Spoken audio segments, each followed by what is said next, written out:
Hello friends, welcome back to my channel all in Tamil tips. நாம் இன்றைக்கி என்ன பார்க்க போகிறோன்னு பார்த்தீங்கன்னா, நண்டு தொக்கு எப்படி செய்கிறது அப்படிங்கிறத பற்றி நம்ம பார்க்க போகிறோம். அதுக்கு முன்னாடி இது வரைக்கும் என்னோடய சேனலை சப்ஸ்கிரைப் பண்ணாதவங்க சப்ஸ்கிரைப் பண்ணுங்கள். கூடவே இந்த பெல் ஐக்கானை மறக்காமல் கிளிக் பண்ணுங்கள். வாங்க நம்ம இப்போ வீடியோக்குள்ளே போகலாம். அதுக்கு நீங்கள் பார்த்தீங்கன்னா, நான் 1.5 கிலோ அளவுக்கு நான் நண்டு வாங்கியிருக்கேன். நண்டு தொக்கு தான் பண்ண போகிறேன். அதனால் 1.5 கிலோ அளவுக்கு நான் வாங்கியிருக்கோம். இதை நான் பார்த்தீங்கன்னா நல்லா க்ளீன் பண்ணி எடுத்துருங்க. நல்லா க்ளீன் பண்ணி 2 தடவை நல்லா வாஷ் பண்ணி நான் க்ளீன் பண்ணி எடுத்து வச்சுருக்கேன். இது எப்படி க்ளீன் பண்ணுற வீடியோஸ் வேணும்னா நீங்கள் கண்டிப்பாக என்கிட்ட கேளுங்க. நான் அந்த வீடியோஸ் நான் போடுறேன். அதை க்ளீன் பண்ணிட்டு ஒரு மிக்ஸி ஜார் எடுத்துகிட்டு இப்போ அதுக்கு தேவையான பொருள் எல்லாம் பார்த்தீங்கன்னா, பூண்டு ஒரு 10 பல் இருக்கிற மாதிரி ஒரு பூண்டு போட்டுக்குங்க. அது கூடவே 1 ஸ்பூன் அளவுக்கு மிளகு அதையும் கொட்டிடலாம்.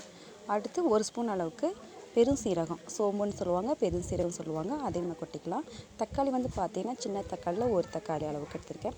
அது மாதிரி வெங்காயமும் சின்ன சைஸில் ஒரு வெங்காயம் நான் கட் பண்ணி எடுத்திருக்கேன்.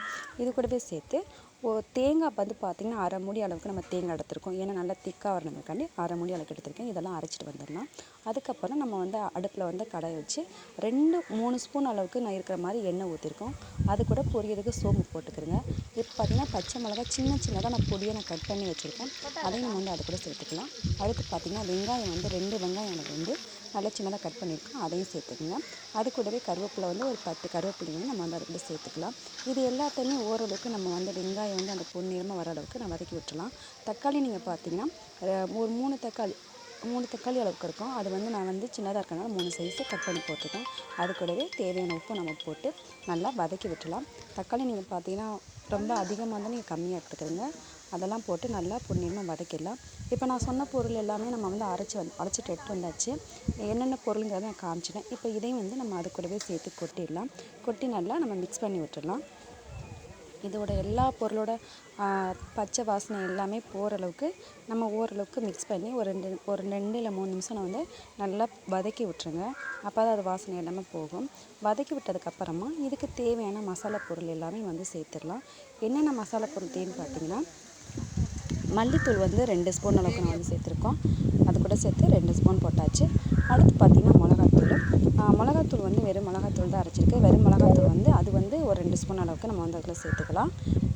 2 ஸ்பூன் சேர்த்தாச்சு. இது கூடவே மஞ்சத்தூள் ஒரு ஸ்பூன் அளவுக்கு நம்ம மஞ்சத்தூள் சேர்த்துக்கலாம். இந்த மஞ்சத்தூள், மிளகாத்தூள், சீரகத்தூள் மல்லித்தூள் இதெல்லாமே போட்டு நல்லா மிக்ஸ் பண்ணி விட்டுருங்க. அந்த வாசனை எல்லாமே போகிற அளவுக்கு நல்லா மிக்ஸ் பண்ணி விட்டாச்சு. இப்போ நம்ம அது கூட கொஞ்சம் லைட்டாக அந்த மிக்ஸி ஜாரை கழுவி அதில் லைட்டாக கொஞ்சம் தண்ணி ஊற்றிக்கிறேன். தண்ணி கொஞ்சம் தண்ணியாக வந்ததுக்கப்புறமா அந்த வாசனை எல்லாம் போனி நல்லா தண்ணியாக வந்ததுக்கப்புறமா இப்போ நம்ம இதுக்கு தேவையான நண்டு க்ளீன் பண்ணி வச்சுருக்கோம் பார்த்தீங்களா, அந்த நண்டையும் நம்ம எடுத்து இதுக்குள்ளே நம்ம போட்டுடலாம். நம்ம எவ்வளோ நண்டு வச்சுருக்கோமோ எல்லா நண்டையுமே நம்ம அதோட மிக்ஸ் பண்ணிடலாம்.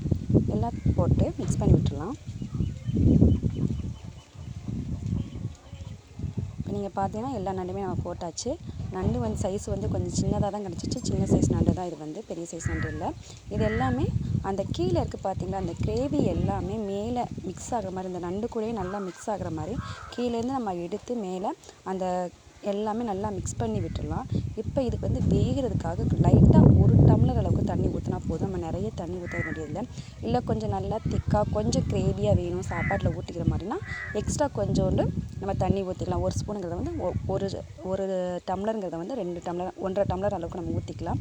அப்படி நமக்கு தேவையில்லை திக்காக வேணுங்கிறது நம்ம 1 டம்ளர் அளவுக்கு நம்ம தண்ணி ஊற்றி நல்லா மூடி போட்டு வேக வச்சிடலாம்.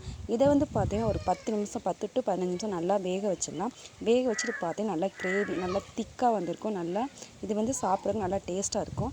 இந்த வீடியோஸ் உங்களுக்கு பிடிச்சிருக்குன்னு நினைக்கிறேன். இந்த வீடியோஸ் பிடிச்சிச்சுன்னா இது வரைக்கும் என்னோடய சேனலை சப்ஸ்கிரைப் பண்ணாதவங்க சப்ஸ்கிரைப் பண்ணுங்கள். கூடவே இந்த பெல் ஐக்கானை மறக்காமல் கிளிக் பண்ணுங்கள். இந்த வீடியோஸ் பார்த்துட்டு உங்கள் வீட்டில் ட்ரை பண்ணிவிட்டு இது எப்படி இருந்துச்சு அப்படிங்கிறத எனக்கு கண்டிப்பாக கமெண்ட்டில் எழுதி பண்ணுங்கள். என்னோடய சேனல் லைக் பண்ணுங்கள், ஷேர் பண்ணுங்கள், கமெண்ட் பண்ணுங்கள். தேங்க்யூ.